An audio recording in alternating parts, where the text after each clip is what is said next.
Hello students, welcome to our YouTube channel. तो आज हम लोग इस सेगमेंट में जो 10th का हम लोग पार्ट 1 पढ़े उसमें कुछ इंपॉर्टेंट क्वेश्चन लिए। आज हम लोग पार्ट 2 में उस चैप्टर्स के आगे के चैप्टर्स के क्वेश्चंस को लेंगे और आज थोड़ा सॉल्व करेंगे। देखिए, पार्ट 1 में हम लोग चैप्टर 1, 2 और चैप्टर 4 को लिए थे। चैप्टर 1 आपका था रियल नंबर, चैप्टर 2 पॉलिनोमियल था और चैप्टर 4 आपका था लीनियर इक्वेशन। के बाद में कौन सा चैप्टर था आपका?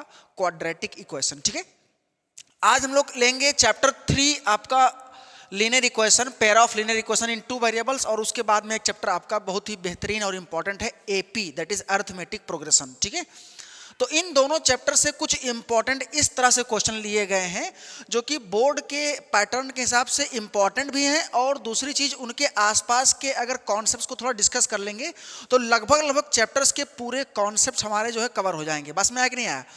तो फर्स्ट क्वेश्चन जैसे इस प्रकार से लिया गया है। फर्स्ट क्वेश्चन आपका है कि अगर ये दो पेयर ऑफ लीनियर इक्वेशन हो तो आपका k का वैल्यू क्या होगा। यहाँ पर जो कांस्टेंट k है आपको निकालना है, जबकि कंडीशन दे दिया गया है कि the equations has no solution. बस में आया कि नहीं आया? तो आपको थोड़ा सा हम रिमाइंड करा दें कि अगर आप पेयर ऑफ लीनियर इक्वेशन लिखा हो इस प्रकार से a1x plus b1y plus c1 equal to 0, और अगर लिखा हो दूसरा equation a2x plus b2y plus c2 is equal to 0, तो इसमें इस पेयर ऑफ लीनियर इक्वेशन में 3 कंडीशंस होते हैं। पेयर ऑफ लीनियर इक्वेशन ये आपका है, और इन इक्वेशंस से संबंधित 3 कंडीशन होते हैं। एक पहला आपका होता है यूनिक सॉल्यूशन। क्या होता है बेटा? Unique solution. मतलब अगर a1 अपॉन a2 ये नॉट इक्वल टू है b1 अपॉन b2 के, तो ये हमें देगा यूनिक सॉल्यूशन। मतलब इसका मतलब एक ही सॉल्यूशन देगा, उसके अलावा और कोई सॉल्यूशन नहीं देगा। और एक ही सॉल्यूशन निकलने का मतलब ये सिस्टम क्या होगा? कंसिस्टेंट होगा। भाई अगर एक भी सॉल्यूशन निकल गया तो सिस्टम क्या होगा बेटा? कंसिस्टेंट होगा। और जो लाइनें होंगी यूनिक सॉल्यूशन में, वो क्या होंगी? इंटरसेक्टिंग लाइंस बनेंगी। क्या बनेंगी बेटा? Intersecting lines. बस में आया कि नहीं आया? Intersecting lines. तो सिस्टम कंसिस्टेंट होगा अगर यूनिक सॉल्यूशन रख रहा है तो, और लाइन अगर ड्रॉ करेंगे तो इंटरसेक्टिंग होंगी, दोनों एक दूसरे को कट करेंगी। तो इस कंडीशन में ये होगा पहला में। और दूसरा कंडीशन क्या होता है आपका? एक होता है इनफाइनाइट सॉल्यूशन। अगर तीनों का ratio a1 upon a2 equals to b1 upon b2 और equals to c1 upon c2 हो जाए, तीनों इक्वल हो जाए, तीनों का रेशियो, तो इसका मतलब ये आपका क्या है? Infinite solution. क्या होगा बेटा? Infinite solution. इस तरह के 2 इक्वेशंस अगर आप लेंगे तो दोनों को सॉल्व करेंगे तो इनफाइनाइटली मेनी सॉल्यूशंस मिलेंगे। और इस कंडीशन में भी इक्वेशन क्या होगा?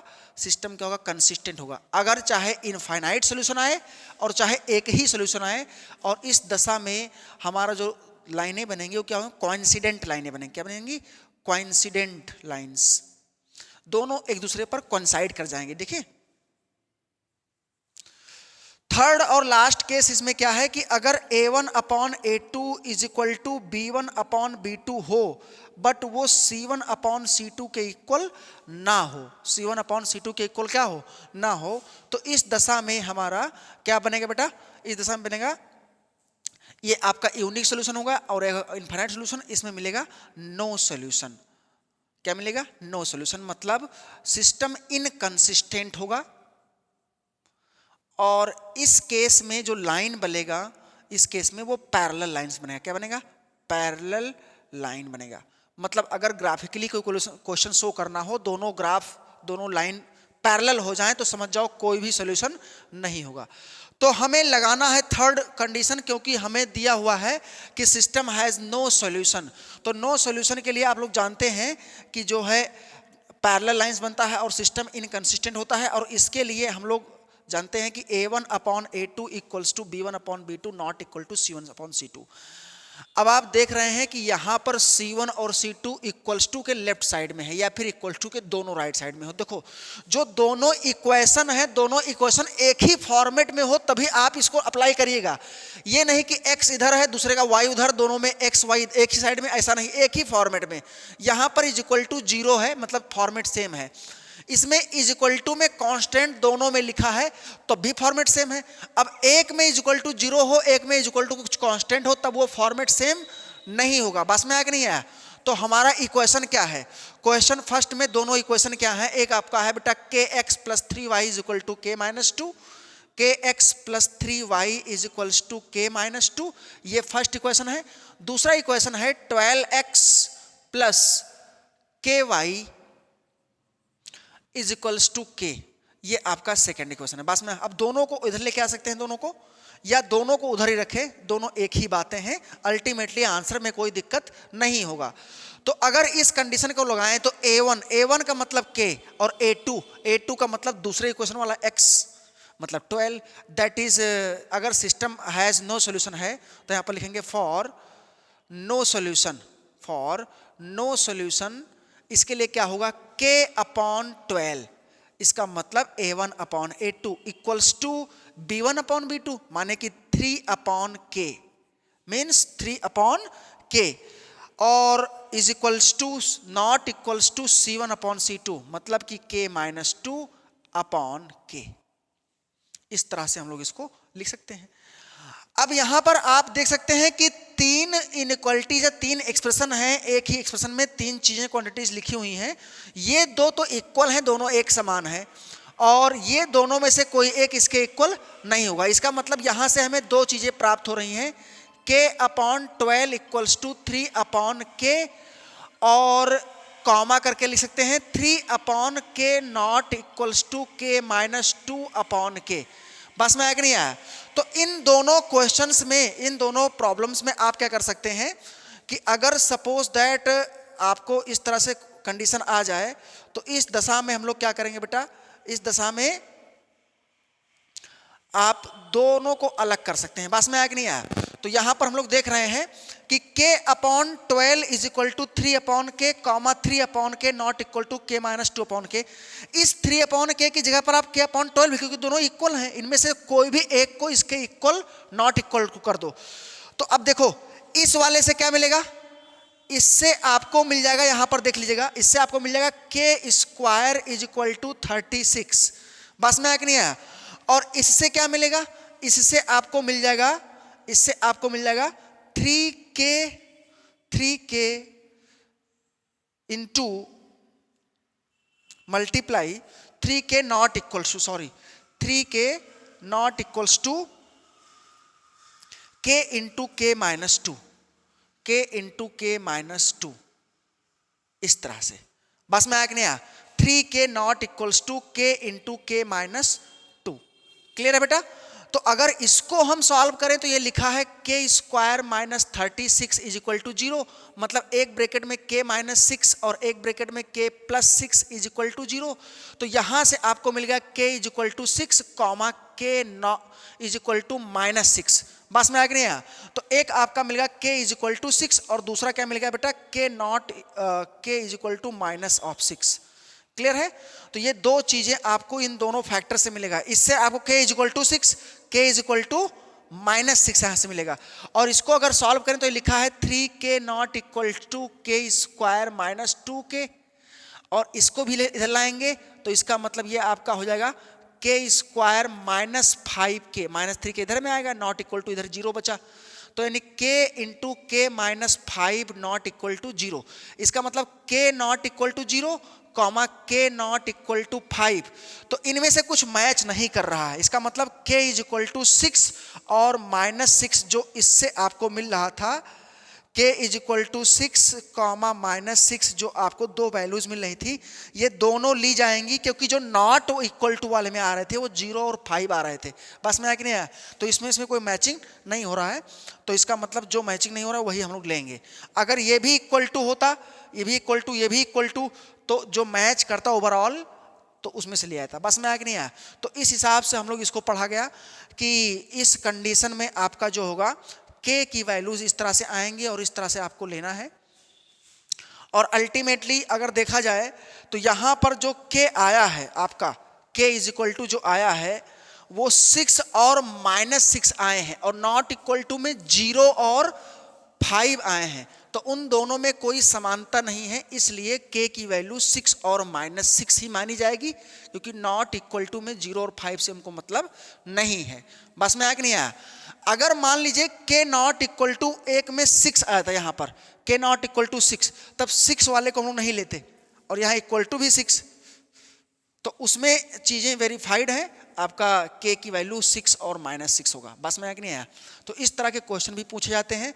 तीनों कंडीशन आपको हम रिवाइज कराए, उन तीनों में से कोई भी कंडीशन आ जाए तो आप लगा सकते हो, ठीक है। और किसमें क्या कंडीशन होता है इस तरह से देख सकते हैं। क्वेश्चन नंबर 2 में हमें ग्राफिकली सॉल्व करना है। इसमें लिखा हुआ है solve the graphically the system of the linear equation. एक आपका है x minus 8 x minus y is equal to 8 है, और दूसरा आपका दिया हुआ है 3x minus 3y is equal to 16।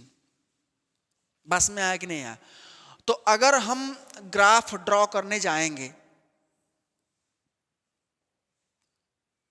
ध्यान से देखिएगा, ये x एक्सिस और ये y एक्सिस, ये आपका ओरिजिन है।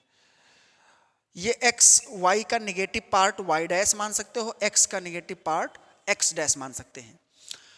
फर्स्ट वाले इक्वेशन के लिए जो x minus y is equal to 8 है, देखो x minus y is equal to जो 8 है, इसमें अगर x इज इक्वल टू हम 0 रख देंगे या कोई भी वैल्यू रख दो, अगर 0 रख देंगे तो y इज इक्वल टू हमारा -8 आएगा। मतलब पॉइंट क्या बना, 0, -8। अब x 0 y एक्सिस पर होता है, इजिली ग्राफ बन जाएगा। अगर 0 रखोगे तो इजिली बन जाएगा। पूरे y एक्सिस पर x क्या होता है, 0 होता है। इधर की साइड में x पूरा 0 होता है, इधर की साइड में y 0 होता है x एक्सिस पर। बस में आया कि नहीं आया? तो x 0 है और y -8, तो नीचे कहीं ले सकते हैं। ये आपका मान लीजिए हो गया 0, -8। बस में आया कि नहीं आया? अब अगर y 0 इसी में पुट कर दें तो x की वैल्यू हमें 8 मिल जाएगा।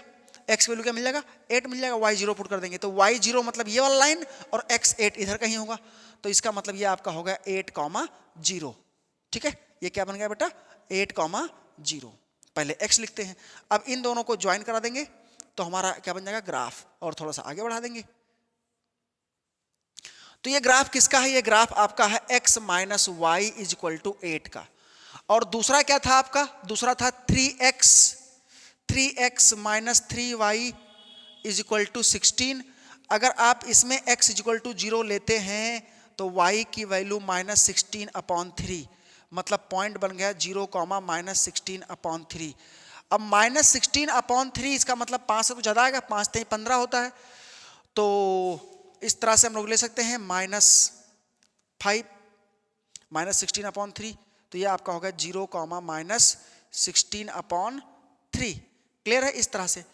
और अगर y इज इक्वल टू इसमें 0 लेंगे तो x इज इक्वल टू हमें मिल जाएगा प्लस में 16/3, उतना ही रेशियो में, यानी x में मिल जाएगा अपॉन में प्लस में 16/3, यानी 16/3, 0 और 16/3, 0 इस तरह से आपको मिल सकता है 16/3, 0। अब इन दोनों पॉइंट्स को अगर ज्वाइन कर देंगे तो आप देख सकते हैं इस तरह से ग्राफ बनेगा। और जब आप, ये आपका ग्राफ है 3x minus 3y is equal to 16।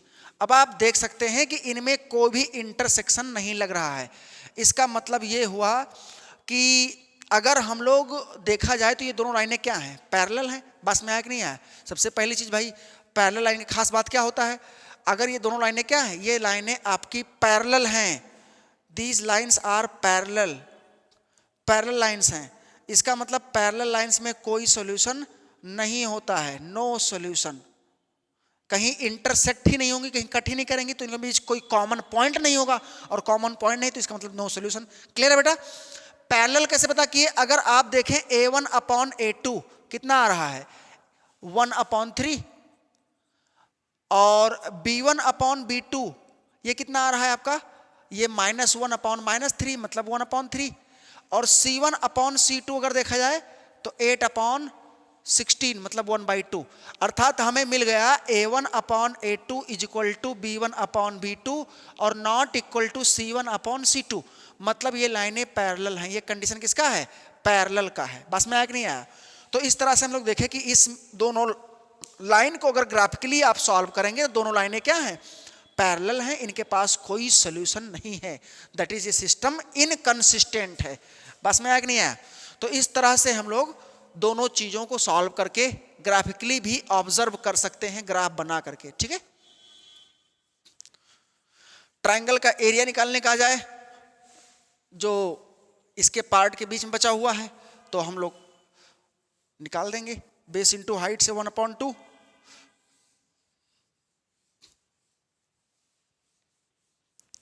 ठीक है बेटा, तो इस तरह से हम लोग क्या किए कि दो क्वेश्चंस को देख लिए लीनियर इक्वेशन से, चैप्टर 3 से। आपका चैप्टर 3 के बाद में आपका क्वेश्चन 3 है, क्वेश्चन 2 के बाद में क्वेश्चन 3 में क्या लिखा हुआ है? इसमें लिखा है कि solve for x and y। आपका इक्वेशन है 35/x प्लस वाई, प्लस में 14/x minus y is equal to 19। ये पहला इक्वेशन है। और आपका दिया हुआ है बेटा 14/x प्लस वाई और प्लस में 35/x minus y is equal to 37 दिया हुआ है, पूरा 37। ये इक्वेशन नंबर 2 हो गया। तो ये दोनों इक्वेशंस में हम देख सकते हैं कि ये जो है वेरिएबल्स तो दो ही हैं, x और y, लेकिन इसमें जो ये प्योर लीनियर में नहीं है। तो हम लोग एक काम करते हैं, हम लोग सपोज कर लेते हैं कि 1/x plus y is equal to हम लोग u मान लेते हैं, and 1/x minus y is equal to b मान लेते हैं।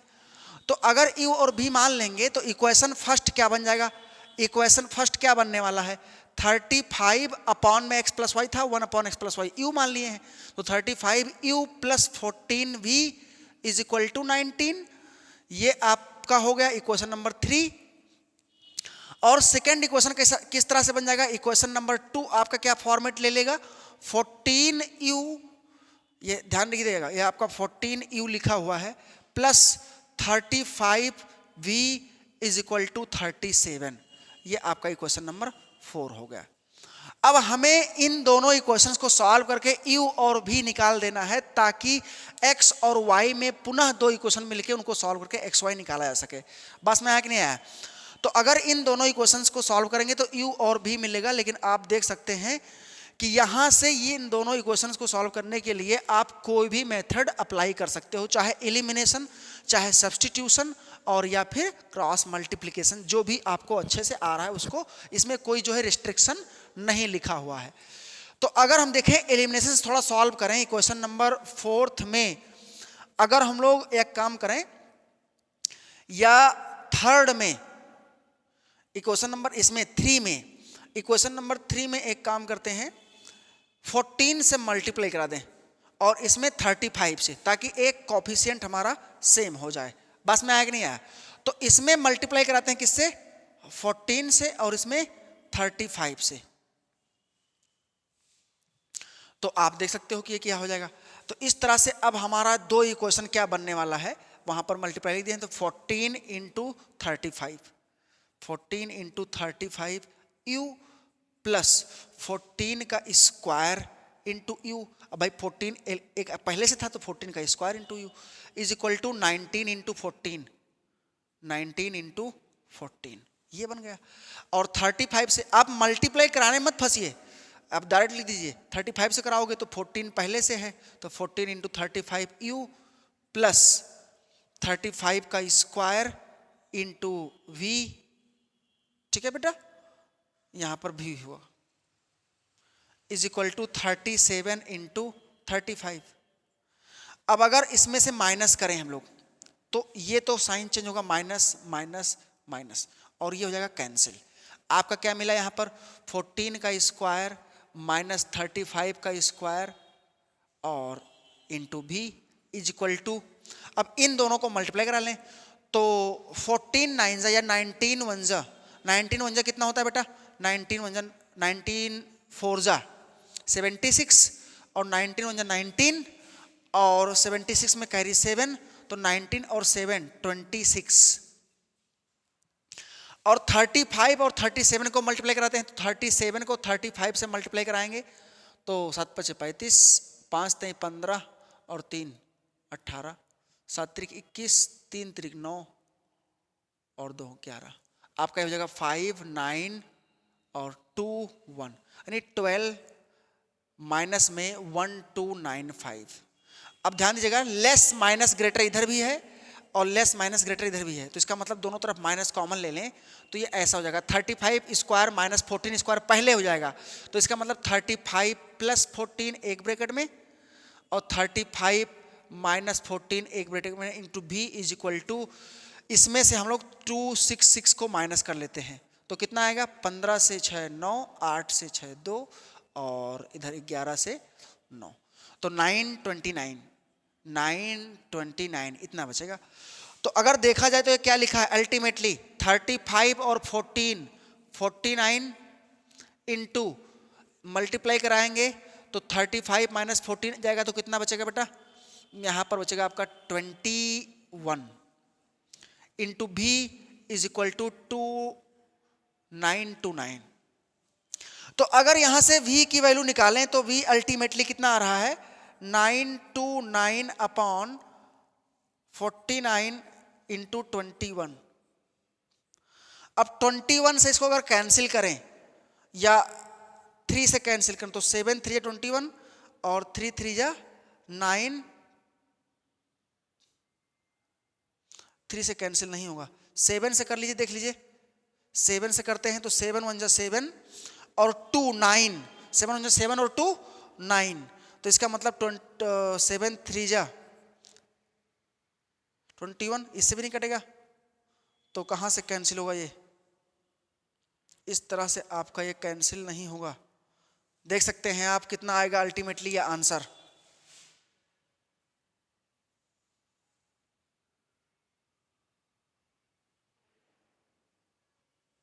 एक मिनट यहाँ पर माइनस में कुछ प्रॉब्लम हुआ था, देख लेते हैं।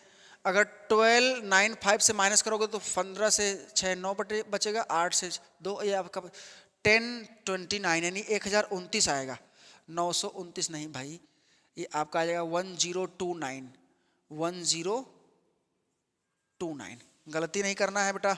तो 1029 को अगर हम लोग डिवाइड करेंगे पहली चीज 21 से या पहले 3 से कर देते हैं, 7 3 जा तो 7 1 जा 7 और 3 32 हो गया, 7 चौक 28 28 4 32 7 7 49 तो 147, ठीक है।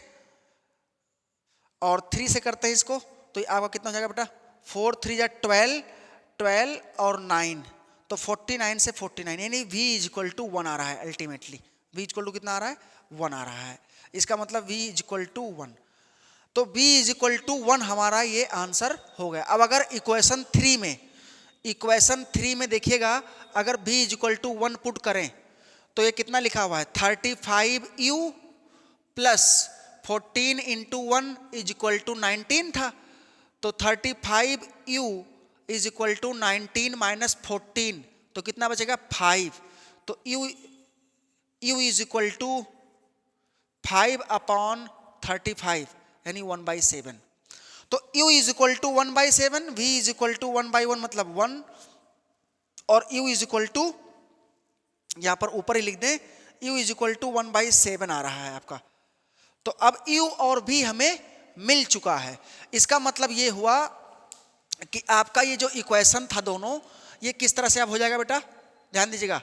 इक्वेशन जो हम लोग लेट किए थे 1/x plus y is equal to u, तो इसी से देखेगा 1/x plus y is equal to u, u मतलब 1/7, तो यहां से x plus y is equal to 7 हो गया, और 1/x minus y is equal to 1/v था, मतलब v था आपका, ठीक है।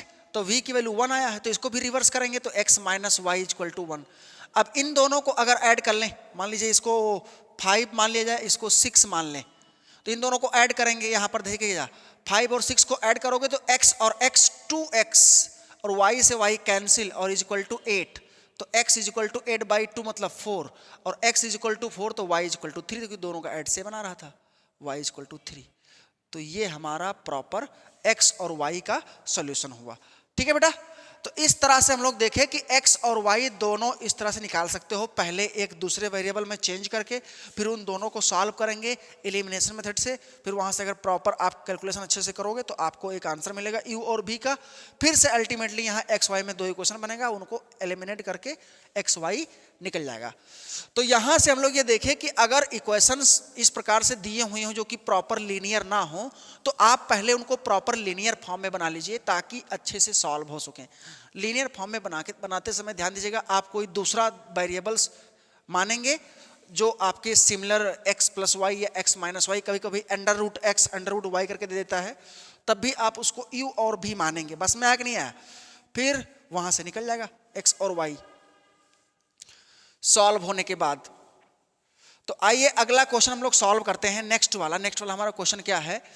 नेक्स्ट क्वेश्चन कह रहा है कि डिवाइड, क्वेश्चन नंबर 4 है कि आप 32 को 4 पार्ट्स में डिवाइड करो जो कि एपी में हो।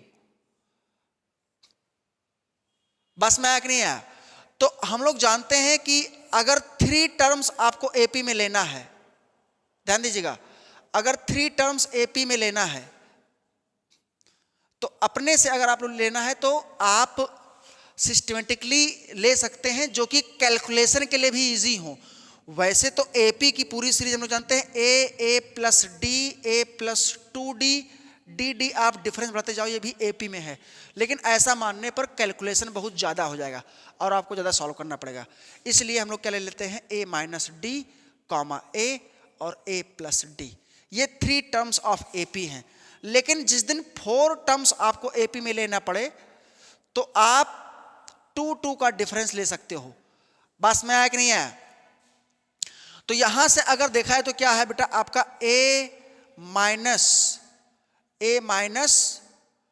3d और a minus D, a plus D और a प्लस 3d, इस तरह से आप 4 टर्म्स ले सकते हैं एपी के। ठीक है, तो हम लोग यहां पर क्या मान लें बेटा, आपका a minus 3d, a minus D, a plus D और a प्लस 3d, इन सभी में डिफरेंस 2d का है। 4 टर्म्स ऑफ एपी, यहां पर आप इसको से लिख सकते हो, ये क्या है बेटा, 4 टर्म्स ऑफ एपी हैं, फर्स्ट, सेकेंड, थर्ड, फोर्थ। अब कंडीशन दिया हुआ है कि the ratio of the product of the first and fourth to the second and third is 7:15 है। तो इसका मतलब किसका रेशियो, अकॉर्डिंग टू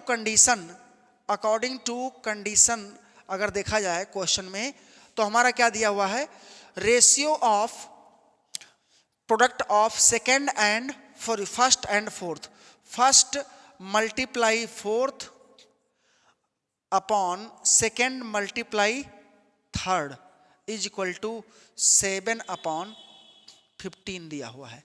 तो कह रहा है कि आप 4 टर्म्स को बताओ। तो बताओ फर्स्ट टर्म क्या है आपका, a माइनस 3d, और फोर्थ क्या है बेटा, a प्लस 3d, और इसका रेशियो a माइनस डी के साथ सेकेंड टर्म और थर्ड टर्म यानी a प्लस डी के साथ, ये आपका है 7/15। ध्यान दीजिएगा। अब इसको अगर a minus b, a plus b से सॉल्व करें तो क्या लिखा है, a square minus b square मतलब 9d स्क्वायर हो जाएगा। ध्यान दीजिएगा, 3d का square 9d square upon a square minus d square is equal to 7/15। Clear है बेटा? और इसको अगर क्रॉस मल्टीप्लाई करा के सॉल्व करें तो क्या लिखा है, 15a square minus 15 9 135d square is equal to 7a square minus 7d square, 7a square minus 7d square. अब हम लोग एक काम करते हैं, इसको a और d में ऐसे लिख लेते हैं। तो 15a स्क्वायर इसको इधर लाएंगे 7a स्क्वायर तो बचेगा 8a square is equal to 35d square को उधर ले जाएंगे माइनस 7d स्क्वायर तो 128d स्क्वायर बचेगा। तो यहां से अगर 8 से कैंसिल करें इसको तो कितना आएगा, a square is equal to 8 1 जा 8 और 4 तो 6 8 जा 48, तो इसका मतलब 16d स्क्वायर। तो इसका मतलब क्या आ गया ये आपका a square is equal to 16 d square, a square is equal to 16 d square. इसका मतलब a square minus 16 d square is equal to 0। अगर इसी स्टेप को सॉल्व करें यानी ए प्लस 4d एक ब्रैकेट में और ए माइनस 4d एक ब्रैकेट में। क्लियर बेटा? तो a is equal to minus 4d और a is equal to 4d यहां से मिलेगा। क्लियर है? और एक बात, इन सभी को ऐड करने पर कितना आना चाहिए? 32। इसका मतलब ये हुआ कि a minus 3d plus a plus d मतलब minus d plus a plus d और plus a plus 3d is equal to पूरा ऐड करोगे 32 आएगा। तो आपका माइनस 3d से प्लस 3d और d से d कैंसिल हो जाएगा, तो ultimately 4a is equal to 32 आएगा। तो यहां से a इज इक्वल टू 8 हो जाएगा। तो अगर a इज इक्वल टू 8 आया तो 8 is equal to minus 4d और 8 इज इक्वल टू 4d। तो यहां से d is equal to minus 2 और d इज इक्वल टू 2, ये आपका होगा। d is equal to minus 2 या फिर d इज इक्वल टू 2 आएगा और a इज इक्वल टू 8। तो वो जो टर्म्स होंगे वो क्या क्या होंगे बेटा? यहां से a minus 3d, a minus 3d का मतलब a की वैल्यू अभी क्या आया है? 8 माइनस 3d और d कितना ले लें? 2 ले या माइनस 2 लो, अल्टीमेटली एक ही सीरीज मिलेगी आपको। d इज इक्वल टू 2 लेंगे तो 3 2 या 6, यहाँ पर d इज इक्वल टू लेंगे तो 3 2 या 6 यानी 8 माइनस 6 मतलब 2 आ जाएगा। और a माइनस d का मतलब 8 माइनस 2 दैट इज ये 6 मिलेगा। a प्लस d का मतलब बेटा आपका देखो 4 इंक्रीज हो रहा है तो ये आपका कितना हो जाएगा? 10 हो जाएगा, दैट इज 8 प्लस 2, ये आपका 10 हो जाएगा। a प्लस 3d मतलब 4 14 हो जाएगा, तो a मतलब 8 और 6 14। ठीक है, तो इस तरह से आप इसको फाइंड आउट कर सकते हैं कंडीशंस को लगा करके। अगर 3 टर्म्स AP का मानना हो तो आपको लिखा दिया गया है कौन सा मानना है अपने से, कभी भी 3 टर्म्स की बात करें। और 4 टर्म्स आपको अगर AP का मानना हो तो हमेशा आप ध्यान रखिए कि किस तरह से उसको 4 टर्म्स में चेंज करेंगे। ठीक है, आपको बता दिया गया है लिख करके। ठीक है बेटा, चलते हैं नेक्स्ट क्वेश्चन की तरफ। हमारा जो अगला क्वेश्चन है वो भी AP का ही है और उसके बाद में कुछ और क्वेश्चंस इंपॉर्टेंट जो होंगे AP के लिए जाएगा। ओके, इसके बाद में हम लोग क्या करते हैं? अगला क्वेश्चन सॉल्व करते हैं।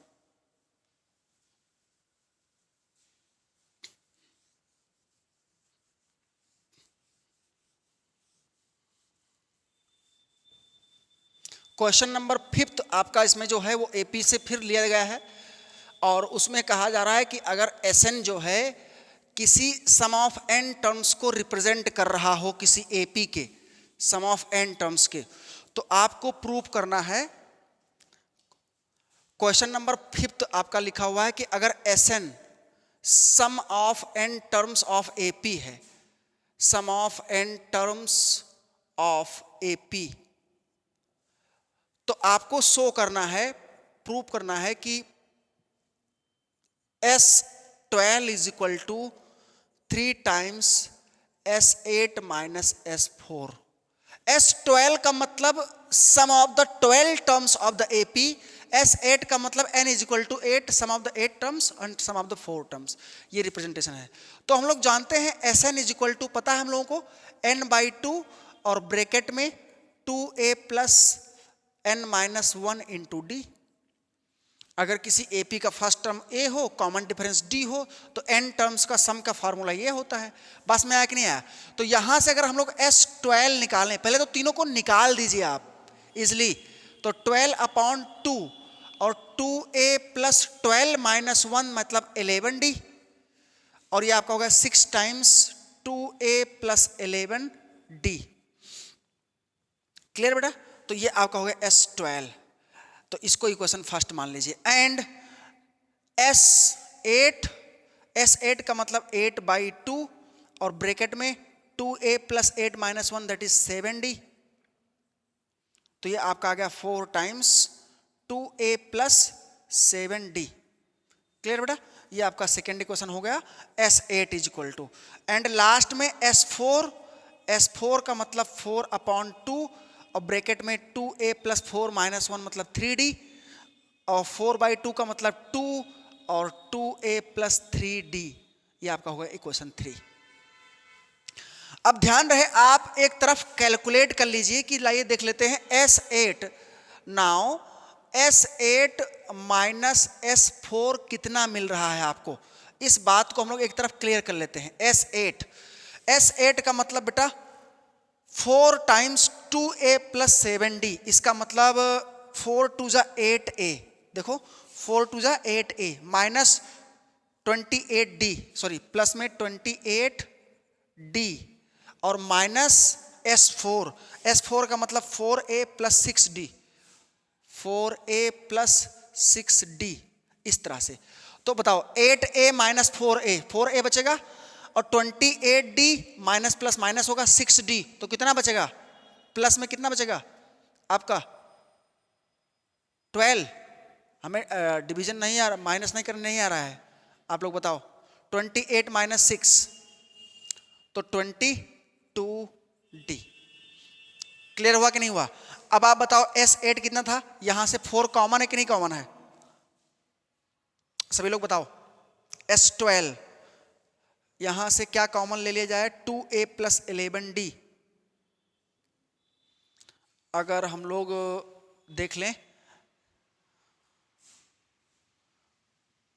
यहां पर कितना कॉमन ले लें 2, तो कितना जाएगा 2a प्लस 11d, बस में आया कि नहीं है, 2 कॉमन ले लिए तो 2a प्लस 11d। क्लियर बेटा? ये आ गया हमारा S8 माइनस S4। अब हम लोग क्या करते हैं, S8 माइनस S4 में 3 से मल्टीप्लाई करा दें तो देखें S12 मिल रहा है कि नहीं।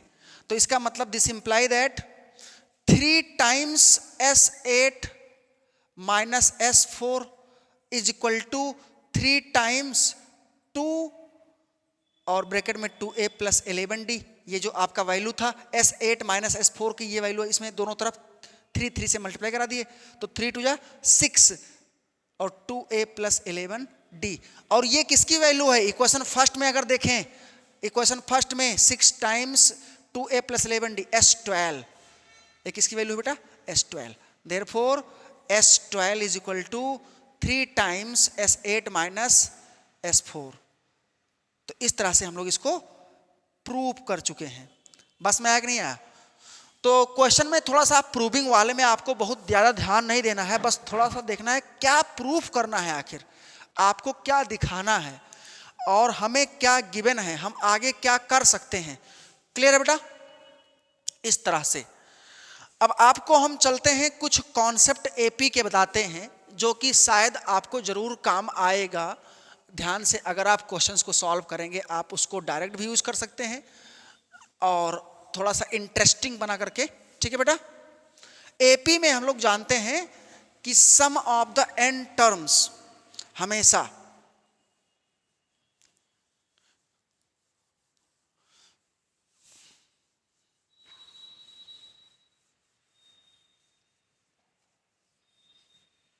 देखो एक चीज हम लोगों को पता है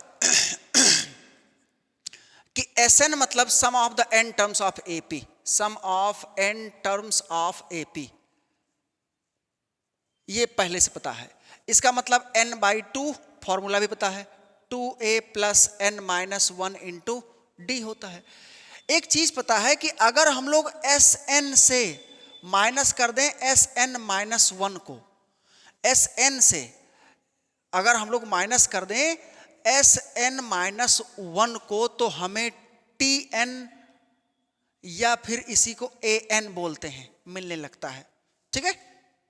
दोनों का फॉर्मूला, तो ये फॉर्मूला बहुत ही कामयाब फॉर्मूला है, इसको आप अगर ध्यान रखें तो इससे बहुत सारा क्वेश्चन निकलता है।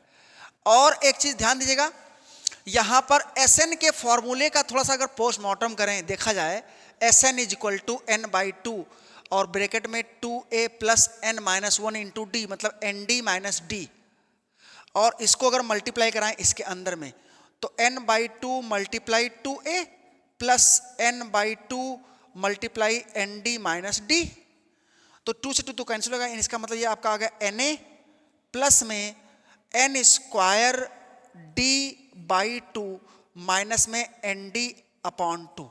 बस में आया कि नहीं आया? अब देखो यहां से और यहां से n कॉमन ले लेते हैं तो ये बचेगा a minus d by two, ध्यान दीजिएगा, और plus n square into d by to.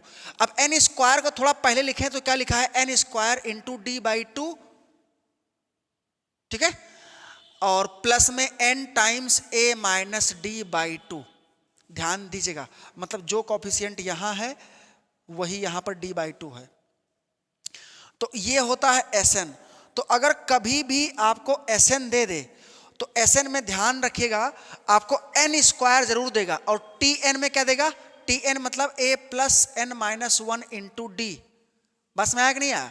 इसका मतलब वो Tn हो गया। Tn का मतलब a plus n minus one into d, यानी n का मल्टीपल d होता है। यहां पर देख लीजिएगा आपका जो लिखा हुआ है a plus n d minus d, मतलब a minus d into plus में एन डी, यानी Tn में जो d का मल्टीप्लाई, जो n का मल्टीप्लाई है वो d होता है, और जो बचा हुआ कांस्टेंट टर्म वो a माइनस डी होता है। Sn में n स्क्वायर का मल्टीप्लाई जो कॉफिशिएंट है वो d बाई टू है। Sn में ध्यान दीजिएगा, जो Sn होता है इसमें जो कॉफिशिएंट ऑफ n स्क्वायर होता है, कॉफिशिएंट ऑफ n स्क्वायर वो d बाई टू होता है। क्या होता है बेटा? d by two. और कांस्टेंट टर्म या कॉफिशिएंट ऑफ n होता है, जो कॉफिशिएंट जो n होता है वो होता है a minus d by to, a minus d by to. बस में आया कि नहीं आया? तो इस पर हम लोग बहुत सारा क्वेश्चन लगा सकते हैं। और Tn में कॉफिशिएंट ऑफ n जो होता है वो आपका d होता है। क्या होता है? d होता है। और कांस्टेंट टर्म आपका a माइनस डी होता है। यहां पर आप करके देख सकते हो, ठीक है, भूलना नहीं है। ऐसे यहां से भी, तो इस पर बहुत सारा क्वेश्चन आप लगा सकते हैं डायरेक्टली करने के लिए आते हैं। जैसे एक क्वेश्चन आपको हम ले रहे हैं, क्वेश्चन में लिखा हुआ है कि इफ, ऐसा क्वेश्चन बहुत बार पूछा गया, जैसे लिखा है क्वेश्चन में कि if 3n square plus 6n, question में है कि if Sn is equal to या sum of n terms of AP is 3n square plus 6n, ठीक है, ये दिया हुआ है आपको। तो कह रहा है फाइंड nth टर्म एंड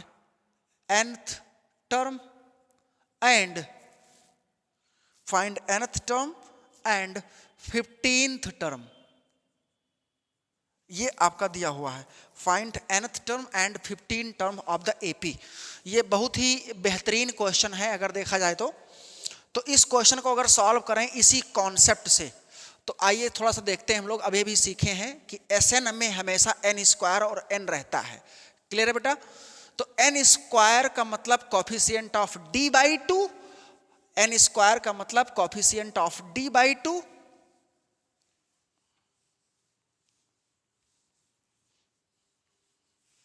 ठीक है। तो ध्यान दीजिएगा बच्चों, आप लोग इस तरह के क्वेश्चन में ध्यान दीजिएगा कि अगर किसी AP के लिए Sn की वैल्यू या sum of the n terms n square के फॉर्म में दिया हुआ है 3n स्क्वायर प्लस 6n, तो अगर आपको nth टर्म निकालना है या 15th टर्म निकालना है तो ध्यान दीजिएगा कि जो कॉफिशिएंट ऑफ n स्क्वायर होता है, कॉफिशिएंट ऑफ n स्क्वायर होता है वो हमेशा d बाई टू होता है। आप फॉर्मूले से करके देखा गया अभी अभी Sn के फॉर्मूले में कॉफिशिएंट ऑफ n स्क्वायर का मतलब d बाई टू, इसका मतलब ये आपका दिया हुआ है 3, तो यहां से हम लोग d निकाल सकते हैं, दैट इज 6 आ गया।